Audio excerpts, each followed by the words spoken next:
The automatic doors slide open and a wave of air conditioning hits your face. Inside, the fountain is running, throwing coins glinting at the bottom. Somewhere in the distance, a saxophone plays from a speaker, and the smell of Cinnabon mixes with perfume samples and fresh leather. This is Saturday afternoon in 1987, and the mall is the center of the universe. Before we step into that food court, if you love these trips back to the decades that shaped us, hit that subscribe button and turn on notifications. Drop a comment telling us your favorite mall memory from back in the day. And if this video brings back feelings you forgot you had, give it a like and share it with someone who spent their teenage years under fluorescent lights and skylights. Friday night, your mom drops you off at the main entrance at 6 o'clock. She'll be back at 9. 3 hours of freedom. You meet your friends by the fountain, the one with the waterfall and the fake rocks, where everyone meets.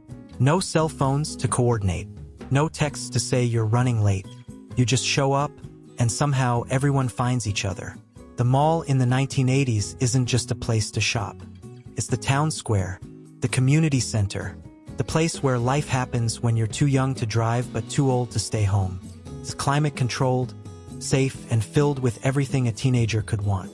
Music, food, people, and the constant possibility that something interesting might happen. You walk past the department store anchor. Macy's or JCPenney or whatever regional chain owns this particular stretch of America. The perfume counter is right at the entrance, always the perfume counter, where women in too much makeup spray fragrance at anyone who makes eye contact.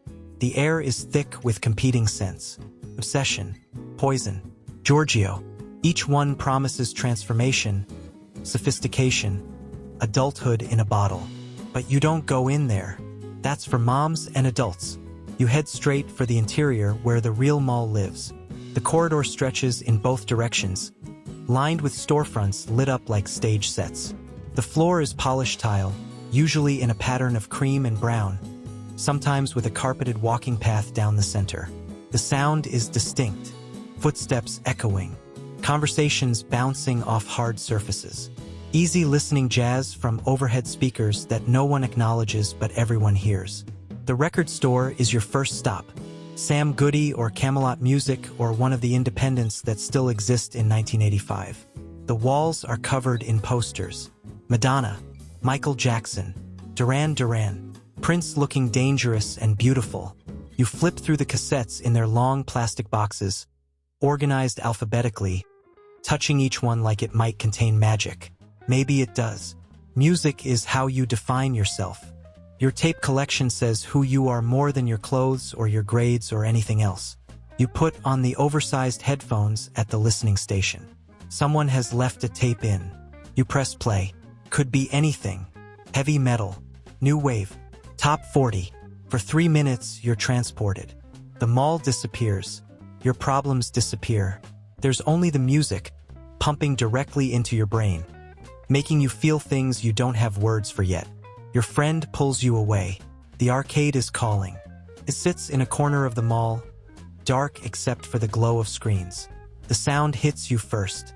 Bleeps and bloops and digital explosions. Quarters clink into slots. Boys crowd around Pac-Man and Galaga and the new game everyone's talking about, Double Dragon, where you can finally play with a friend instead of against them. You feed a quarter into Outrun. The sit-down cabinet with the steering wheel and the pedal. You're driving a Ferrari through an impossible landscape, the music pumping, the road scrolling beneath you. For 90 seconds, you are free. You are fast. You are somewhere else. Then you crash and it's over and you need another quarter to feel that way again. The girls congregate near the photo booth, the kind that spits out strips of 4 black and white pictures. They squeeze in 3 or 4 at a time, making faces at the camera. The flash goes off in intervals. They wait outside, watching the slot, until the wet strip emerges. They wave it in the air to dry, laughing at how ridiculous they look, how perfect they look, cutting the strip with scissors so each person gets one photo to keep. The food court is the center of everything. A ring of restaurants surrounding tables that are always slightly sticky. The options are the same in every mall across America. Sbarro, Panda Express, Chick-fil-A. Hot dog on a stick with the employees in those bizarre striped uniforms and tall hats. Orange Julius, where you get a smoothie before smoothies have a name, and Cinnabon, the smell so powerful it reaches every corner of the building. A siren song of sugar and cinnamon. You pool your money.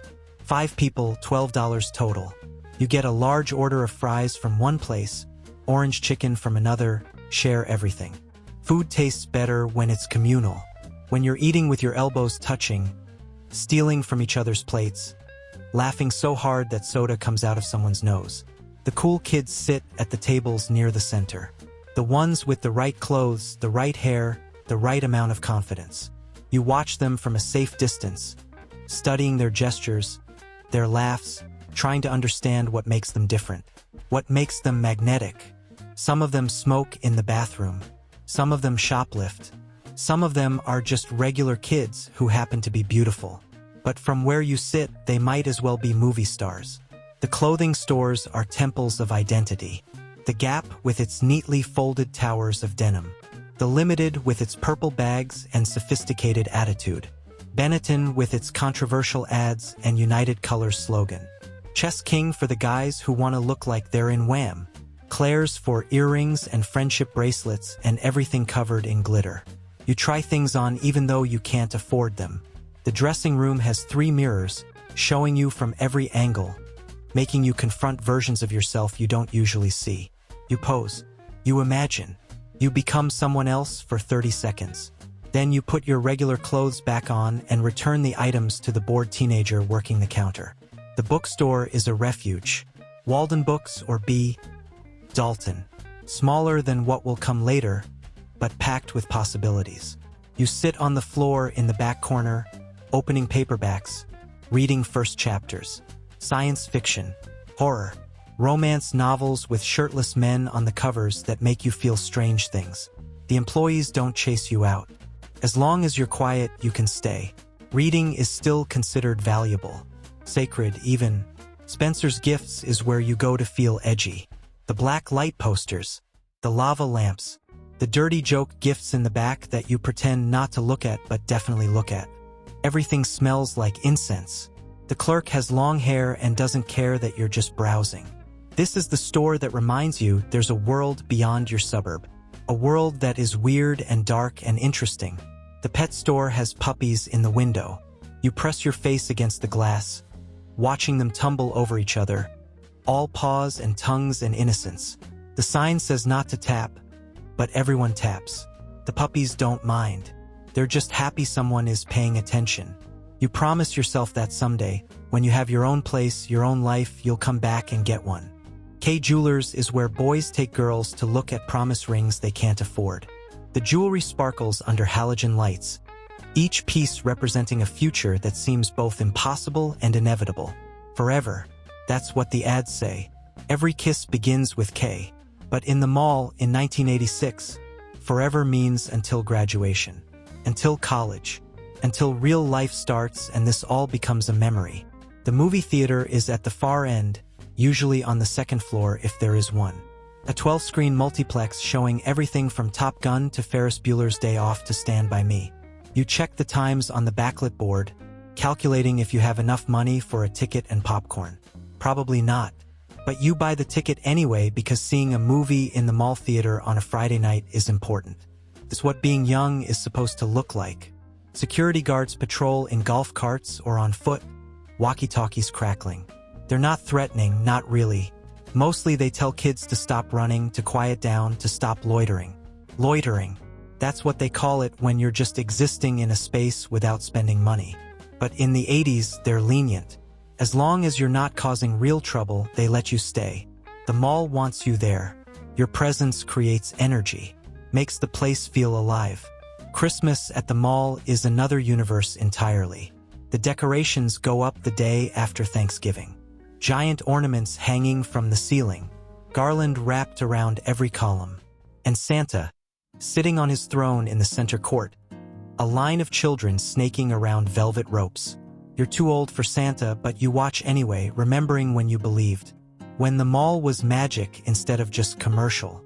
The mall in the 1980s is where you learn to navigate the world. Where you practice being social without parents watching. Where you learn what you like, what you want, who you might become.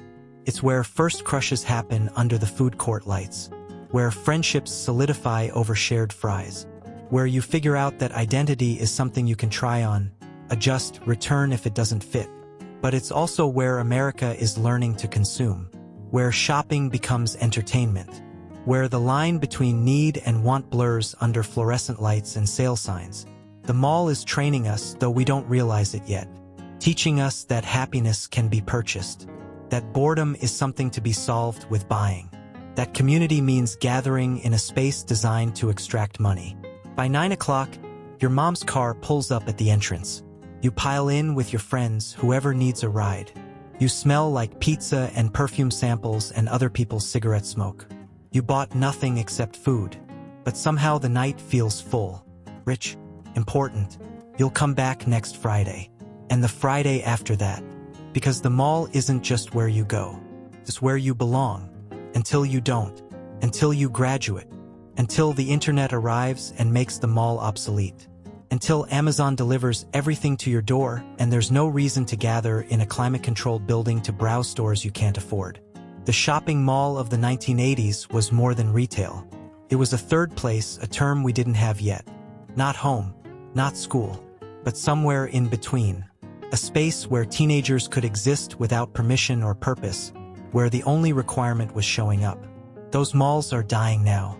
Abandoned, turned into churches or community colleges or just left empty.